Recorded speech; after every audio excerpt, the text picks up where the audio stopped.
Nah, kalau sebelumnya saya bahas HP 5G yang harganya 1,5 jutaan dari Infinix, yaitu adalah Infinix Hot 20 5G.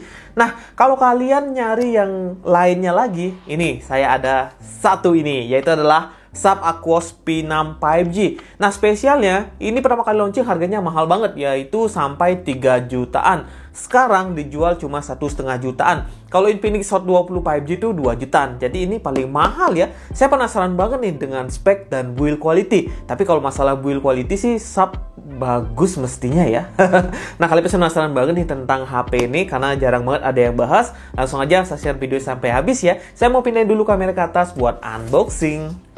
Oke, kita sudah di meja unboxing. Kita lihat dulu harganya ya biar kalian percaya. Ini saya beli cuma 1,5 juta, bisa lihat 1,5 juta. Dan ini bisa dicek, ini masih ada stoknya, nih ya. Mantap banget ya, harganya murah banget. Pertama kali launching harganya mahal banget ini. Sekarang udah murah ya. Ini sudah dikasih screen protector ya. Jadi kalau kalian pakai ini sih udah oke banget, nggak perlu beli-beli lagi. Nih ya. Tempered glass and phone case. Oh, dapat phone case juga ya. Coba lihat nih. Nih, tampilannya seperti ini. Oke. Nih ya. Udah ada tempered glassnya sama phone case-nya. Jadi kalau kalian beli ini udah paket komplit banget, nggak perlu lagi keliling counter-counter cari aksesorisnya. Tinggal pakai aja. Nih, boxnya tampilannya seperti ini. Ada gambar Jepang-Jepang gitu ya. Aquos V6 5G. Dan ini speknya seperti ini aja. Ntar saya bahas lebih detail ya. Speknya menarik banget ya. Di harganya sih paling murah nih. Sharp karena jualannya awal-awal tuh mahal. Kalau Sharp ikutin jejaknya itel yang emang promo ya. Ini siap beli dapat bonus-bonus pasti produknya diterima di masyarakat ya. Ini saya mahal banget pas sama kali launching 3,5 juta kan. Sedangkan Infinix Hot 20 5G harganya 2 juta pertama kali launching. Nih. Tapi emang wow, ini desainnya menarik banget ya. Di harga 1,5 juta ini paling menarik. Nih, bisa dilihat NFC 5000 mAh, 128 GB ROM, 4 GB RAM. Gak apa-apa 4 GB ya, karena di kelasnya di 5G ini HP 5G ini RAM 4 GB sih udah oke banget ya, karena storage udah 128 GB. Kita bahas Infinix Hot 20 5G aja ya standar aja ya kan, RAM 4 GB juga. Ini kameranya 50 megapiksel. Kemudian ukuran layarnya 6,6 inch SD Plus mini notch. Nih ya, Android number 1 in Japan. Lumayan juga ya, 2017 sampai 2021. Nih, tampilannya seperti ini. Kita lihat belakang ini tampil seperti ini. Nah, kalau kita lihat dalamnya lagi, di dalam itu ada Stargate seperti ini sama kartu garansi. Jadi kalau kalian klaim garansi ya tinggal dikirim aja. Nih. Udah banyak sih ya. Kemudian ini kita dapat headset. Biasanya di kelasnya itu susah banget nih dapat handsfree. Kita dapat headset ya, maksudnya ada handsfree. Kemudian kita dapat adapter charger.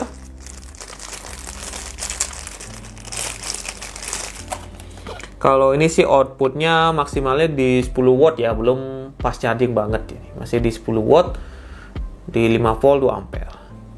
Kelihatan nggak? Tuh, seperti itu. Dan ini kita dapat kabel data dan sudah USB Type-C ya. Harga 1,5 juta.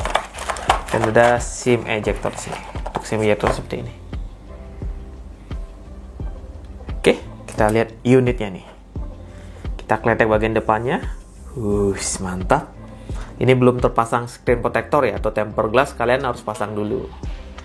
Dan di bagian belakangnya seperti ini. Kita kletek dulu. Nih, tampilan belakangnya seperti ini dengan aksen garis-garis seperti ini ya. Ini jarang banget nih ada di smartphone yang harga 1,5 juta. Nih, kita kletek dulu, kita taruh di sini. Nih, tampilan belakangnya menarik banget desainnya. Beda sama smartphone yang launching saat ini ya. Tuh. Ya, walaupun desain kameranya seperti ini simple banget dengan kamera besar di sini. Ini ada kamera 1, 2, lagi 3 kamera ya, yang besar ini. Ini ada LED flash dan di sini tulisan 50 megapiksel, ada Aquos Sharp. Bodi sampingnya seperti ini dengan side fingerprint, volume up, volume down. Di bagian atasnya ada lubang mikrofon. Di sini tuh ada lubang buat SIM tray. Kita coba lihat SIM tray-nya. Ini masih hybrid ya, belum triple slot. Jadi harus pasang satu SIM, satu micro SD atau dual SIM tanpa micro SD. Dan di sini tuh ada lubang jack audio, ada lubang mikrofon lagi, ada lubang 2 mic ya. Jadi mesti suara mic-nya terdengar dengan jelas. Terus di sini ada lubang USB Type C, ada lubang speaker. Kita coba hidupkan unitnya ini. Nyala ya. Ntar saya balik lagi buat bahas lebih detail.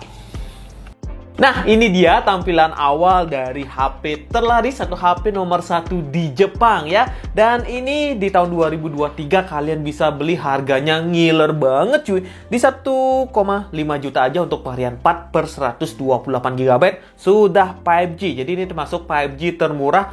Ya, ada sih murah banget sih, yaitu Infinix Hot 20 5G. Tapi kalau kalian nggak pengen beli HP Cina, beli HP Jepang yang build quality-nya bagus, ya ini Sharp Aquos P6 5G. Nah, untuk barunya nih mahal banget cuy.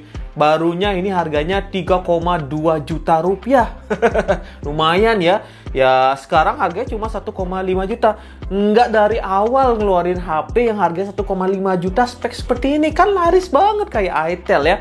Ini salah banget nih gebrakan pasar dari Sharp ya. Nggak mau buang-buang duit dulu gitu.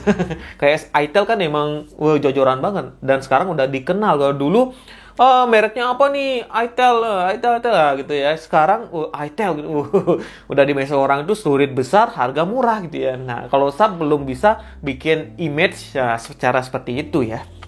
Nah, untuk performanya gimana bang? Dengan harga 1,5 juta sekarang, apakah kita dapat spek yang mumpuni banget? Ya tentunya. Dia menggunakan MediaTek Dimensity 700 dengan core arsitektur adalah 6x RAM Cortex A55 sama di 2x RAM Cortex A76. Dan pabrikasinya ini 7 nanometer, tentunya hemat daya, sudah 5G termurah se-Indonesia. Dan ini smartphone, dia menggunakan GPU Mali G57 MC2 yang terkenal untuk main gaming sih enak ya, lancar, seperti game FF pasti lancar, game PUBG pasti lancar, game Mobile Legends pasti lancar. Nah, untuk Genshin Impact sih saya nggak tahu ya untuk performa HP ini, ntar kita coba testing. Nah, untuk storage gimana bang? Untuk storage ini emang agak kurang dikit ya, karena di harga segini tuh biasanya kalian dapat RAM 8GB, tapi di ini hanya dapat RAM 4GB dengan tipe RAM-nya adalah LPDDR4X ya. Dan di sini untuk memorinya hanya di 128GB. Tapi balik lagi, kalau kalian beli yang lain kayaknya ada kekurangannya seperti di layarnya atau yang lain. Tapi kalau kita lihat ini menarik banget cuy. Ntar saya bahas lebih detail lagi. Nah, untuk baterai gimana bang? Karena kita kan butuh baterai yang besar. Untuk baterai ini sudah dibekali baterai 5000 mAh yang tentunya bisa dipakai seharian. Dengan support fast charging ternyata 15 watt ya, saya kira 10 watt. Ya 15 watt udah bisa dipakai lah ya. Ya cepet lah, cuma nggak cepet-cepet banget. Kalau pesaingnya di Itel S23 tuh masih di 10 watt, ini udah 15 watt. Jadi kalau kalian pengen Itel S23 atau ini, coba dipertimbangkan dulu untuk spek-speknya. Nah, lanjut ke bagian sistemnya. Nah, untuk sistemnya jangan khawatir. Ini sudah menggunakan Android ya, sudah terbaru lah ya. Sudah menggunakan Android apa bang? Ini menggunakan Android 12. Ya, menurut saya sih Android 12 masih bisa dipakai buat saat ini, dan security patch-nya juga ini update-nya lumayan ya di Desember tanggal 5 2022 ini. Tuh seperti itu. Kemudian kita lanjut nih, apakah Android seperti ini nyaman bang? Ini nyaman aja sih ya, UI-nya ini versi 4 HR36 gitu aja ya versi itu, seperti itu. Dan di sini tuh nggak ada embel-embel, nambah memori, nggak ada ya. Ya masih pure banget, RAM 4GB dengan internal storage di 128GB.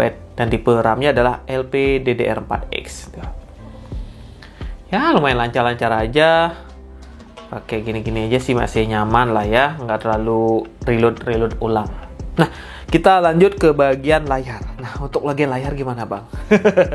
Untuk bagian layar ini saya acungi jempol ya, karena untuk saat ini layarnya di atas CTE Blade A72 yang saya bahas kemarin ya. Yang terbaru dia. Yang desain kayak iPhone itu, ini lebih bagusan dikit. Bisa dilihat tone warnanya ini enak banget tuh ya.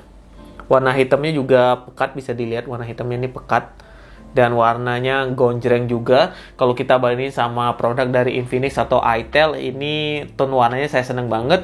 Nggak bikin sakit di mata dan emang detail. Walaupun ini belum full HD ya. Untuk layar sih saya acungi jempol untuk Sharp ya. Nih, kalian bisa nanya nih, layarnya speknya gimana sih bang? Kita coba lihat layarnya ya. Nah, ini ukuran layarnya sih 6,6 inch, cuma kedeteknya 6,81 ya. Dan di sini untuk dimensity-nya, PPI-nya PPI-nya ini 259 PPI, masih SD ya, belum Full HD, tapi bisa ngasih kesan yang Full HD gitu. Dan di sini sudah mendukung refresh rate 90 Hz ya, udah standar banget. HP segini sudah bisa ngasih layar refresh rate 90 Hz. Menurut saya sih untuk pakai nonton YouTube dan lain-lain ini udah cukup lah ya. Kita coba pakai nonton YouTube. Kita cari 4K video.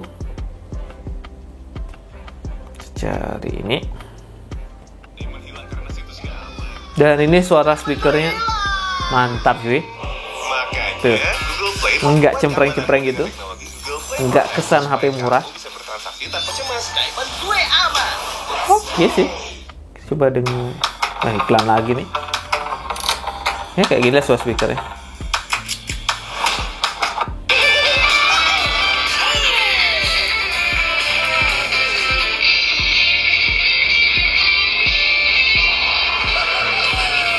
Dan ini bisa sampai di 1440p 60 fps.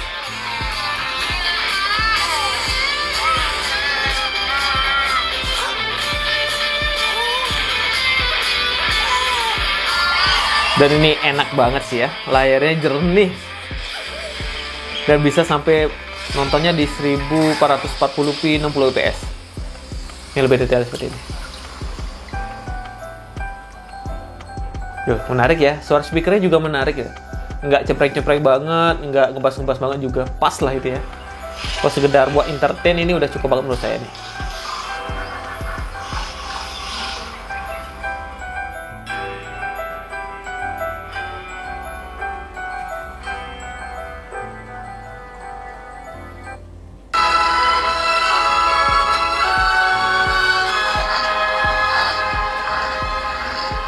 Oke, gitu aja untuk nonton YouTube-nya. Kita lanjut nih ke bagian yang lain, yaitu di bagian kamera. Gimana bang, bagian kameranya? Karena biasanya kalau budget segini tuh kameranya kurang memuaskan bang. Jadi harus budgetnya 2 juta biar hasil kameranya bagus. Nah, kita langsung aja nih lihat fitur di sini ya. Pertama kita masuk ke kameranya dan ini pilihannya di auto ya, yaitu SDR-nya hidup, AI-nya hidup, dan lain-lain hidup. Nah, untuk fotonya ini 50 megapiksel kamera belakangnya ya. Hasilnya ini saya suka banget ya. Kesannya tuh kayak HP 2 jutaan gitu rasanya ya. Enggak jelek-jelek banget tuh, bisa lihat tone warnanya, terus detailnya, dan bisa warna hijaunya ini natural banget menurut saya sih ya. Oke. Dan di sini masuk ke fitur video ya. Nah, untuk video di sini bisa merekam video di 1080p di 30 fps dan bisa aktifin stabilisatornya. Sih maksudnya S-nya ini. Jadi kalau kalian aktifkan dia bakalan nggak terlalu bergoncang. Kalau kalian nonaktifkan dia bakalan bergoncang. Ntar kita coba testing, gitu ya. Di sini ada one shot, ada portrait seperti biasa, ada mode pro, ini bisa kita atur, ada panorama. Itu aja sih settingannya ya. Nah, kalau kita cek di sini ada AI color video. Jadi dia bakalan ya lebih bagus gambarnya. Dan di sini tuh kita coba lihat ada buat apa ini? Oh, light race. Oh, biar kayak gambarnya bagus gitu ya. Nih. Jadi ada bayang-bayangan gitu. Lumayan juga sih ini fitur-fiturnya ini. Dan di sini tuh ada super makro, ada movie video, ada art effect. Oh, kayak gini sih. Standar. Kemudian ada high pixel 50 megapiksel ya kalau kita pengen aktifin dari sini gitu ternyata. Oh, ngambilnya lebih lama dikit.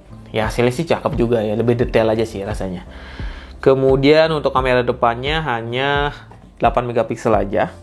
Ya menurut saya sih kalau kita bandingin sama produk dari Infinix atau itel yang harga segini, kalau dilihat seperti ini sih enakan ini, tapi nggak tahu nih di layar gimana. Ini saya coba di outdoor ya. Hasil kamera dari Sharp Aquos V6 5G ini seperti ini. Silahkan komen apakah lebih bagusan ketimbang Infinix atau itel yang harga sama ya 1,5 juta sekarang. Oke, ini adalah hasil rekaman dari Sharp Aquos V6 5G. Dan di sini tuh saya hidupkan fitur ACE-nya ya. Dan bisa dilihat hasilnya seperti ini. Kita coba pakai jalan. Nah sebelum itu suara mic-nya gimana nih? Kedengeran apa enggak? Mestinya kedengaran ya, karena ini sudah ada 2 mic, atas dan bawah. Kita coba pakai jalan. Ini ES-nya hidup ya. Ya ini enak banget ya. Nih kalau kalian cari HP kamera yang nggak gerak-gerak, ini bisa jadi pilihan. Cuma saya lihat sih kayak goyang-goyang gitu hasil rekamannya ya. Kayak bergelombang gitu. Stabil sih, cuma bergelombang gitu loh. Kita coba fokusnya. Fokusnya cepat banget. Tuh. Kita coba balik lah pakai jalan lah ya. Nih hasilnya kalau pakai lari dikit seperti itu. Dia kayak bergoncang, goyang-goyang gitu loh ya. Tapi oke lah ya, ada fitur ES-nya ya. Kita coba matikan fitur ES-nya biar kita tahu hasilnya. Nah ini fitur ES-nya saya sengaja matikan ya. Ini hasilnya lebih smooth aja sih ya. Kita coba lihat pakai jalan. Ya ini lebih bergoncang ya.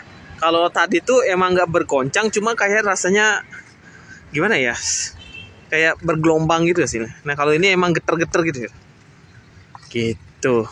Fokusnya sama-sama cepat dan perekamannya sama di 1080p di 30 IPS. Nih. Tapi ini sih kameranya cakep ya ketimbang Infinix Hot 20 5G ini sih. Kalau saya pilih sih ini untuk kamera ya, jos banget sih. Hasilnya tone warnanya oke banget. Kita coba kamera depan lah ya. Dan ini adalah hasil kamera depannya. Dan sini tuh fitur ES-nya saya nggak aktifkan ya. Kalau pakai jalan tentunya bakalan bergoncang. Tuh. Bergoncang seperti ini. Nih, hasilnya seperti ini. Kita coba hidupkan fitur ES-nya ya. Nah ini fitur ES-nya saya coba hidupkan. Dan bisa dilihat background bagian belakangnya ini lebih oke ya. Kalau tadi tuh emang sedikit bergoncang. Kalau ini tuh stabil.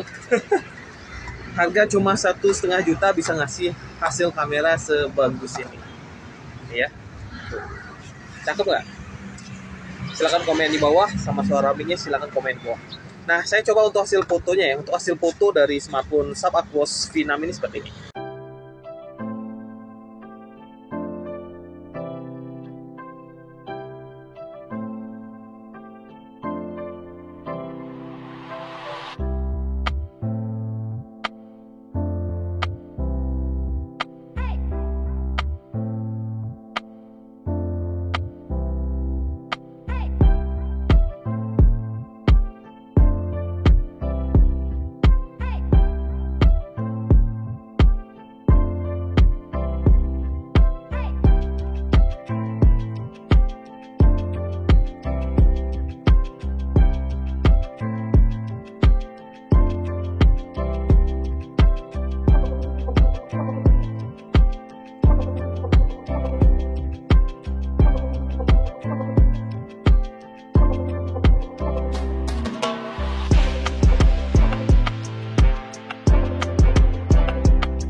Nah, itu dia buat hasil kameranya. Kita lanjut ke bagian performa.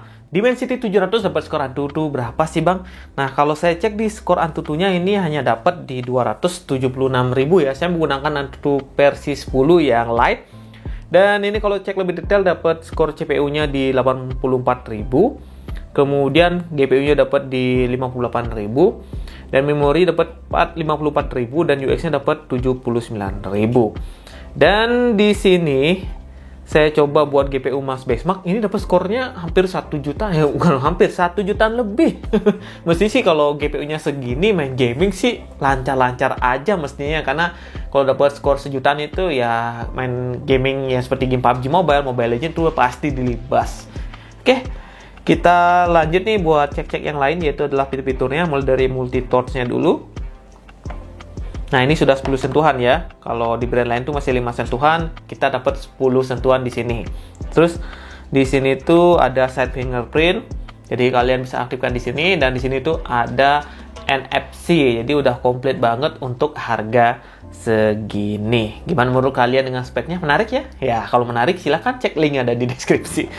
Oke lah, kita lanjut untuk uji performa gaming. Kita testing game Genshin Impact dulu lah ya. Habis itu PUBG, habis itu ke Mobile Legends.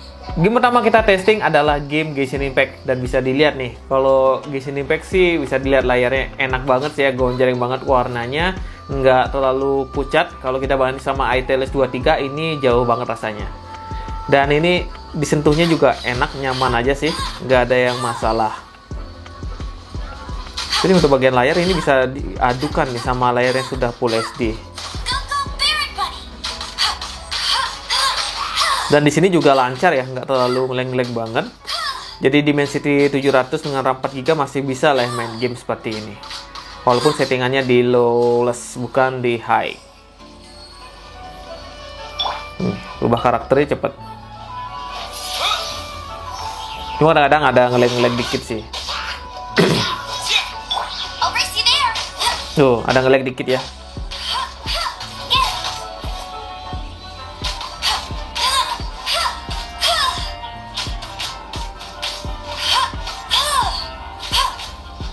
Ya kayak itulah untuk testing game Genshin Impact, lancar-lancar aja sih. Cuma kadang-kadang ada frame drop juga, emang nggak terasa banget lah ya.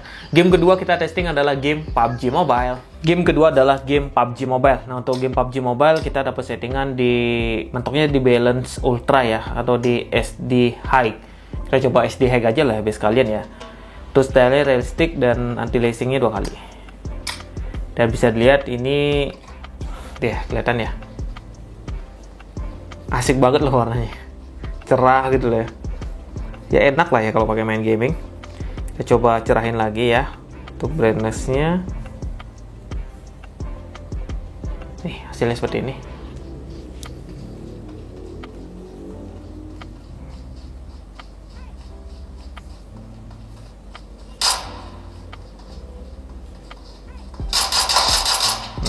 Aduh,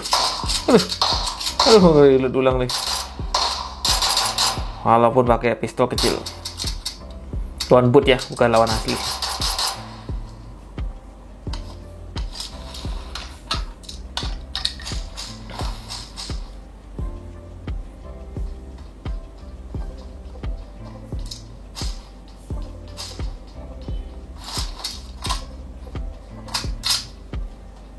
Ya kayak gitu untuk main game PUBG Mobile, lancar dan layarnya enak juga. Dan tone warna dari grafisnya juga bisa dilihat enak ya, nggak pucat juga. Jadi menarik banget nih buat dipinang. Kita lanjut game ketiga adalah game Mobile Legends. Game ketiga kita testing adalah game Mobile Legends. Nah untuk settingannya dapat di Super Ultra. Kita coba langsung aja jalan. Ini tampilan grafisnya enak banget sih ya, gonjreng banget tuh bisa dilihat. Jadi untuk layar ini nomor 1 lah juara nih. Nih kita lawan ini. La. Ini teman-teman pada mundur semua nih. Kita mundur aja lah.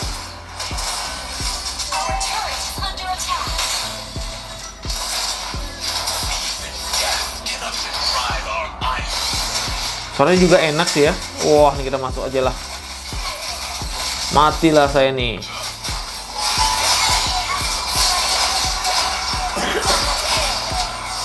Oke, kayak gitu ya untuk main game Mobile Legends, lumayan lancar aja. Kita lanjut ke game yang udahlah untuk main game kita kesimpulan aja lah ya. Oke, itu dia pembahasan Gadget Mesh tentang ini Sub Aquos P6 5G. Smartphone yang kalian bisa beli dengan harga yang terjangkau banget sekarang ya. Dengan harga 1,5 juta kalian dapat HP 5G MediaTek Dimensity 700 yang menurut saya sih udah menarik banget di bagian performanya. Ya, storage-nya udah besar juga, baterainya juga besar, ada NFC, ada side fingerprint, desainnya emang beda banget, build quality Jepang. Nah, kalau kalian pengen beli, linknya ada di bawah. Untuk kelemahannya apa, Bang? Kelemahannya cuma satu.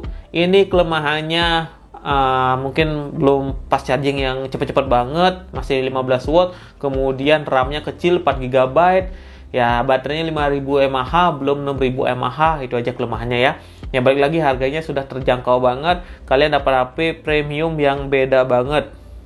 Dari segi layar, mantep banget. Oke, kita lanjut nih video yang lainnya. Kalau kalian pengen nonton yang lain silakan. Kalau nggak silakan juga. Segitu aja video Gadget Mesh kali ini. Sampai jumpa di video yang lainnya lagi.